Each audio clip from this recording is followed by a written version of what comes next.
Искате ли да знаете какво наистина си мисли някой? Ето как да четете хората като про, с малко психология и много чар.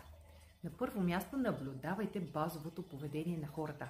Вижте как се държи човек, когато е спокоен. Това е неговото базово поведение. Защо? Защото когато изведнъж започне да се държи различно, вероятно нещо се случва. На второ място, гледайте за комбинации, а не за единични сигнали.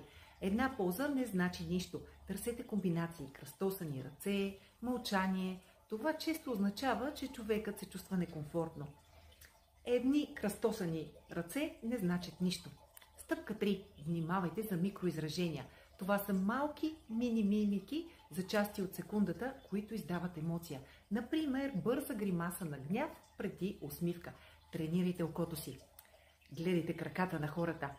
Хората прикриват лицето си, но краката не. Ако краката им сочат към вратата, умът им вече е там. Стъпка 5. Слушайте гласа и темпото. Треперещ глас, изведнъж бързо говорене или странни паузи често означават нервност или опит за лъжа. Но важно е какво и как се казва. Контекстът е всичко. Скръстените ръце в студената стая е различно от защита. Затова гледайте винаги обстановката. Тренирайте с приятели или пък на опашката в магазина.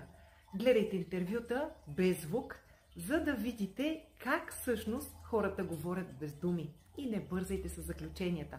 Първо гледайте, а после разсъждавайте. Желая ви усмихнат и позитивен ден.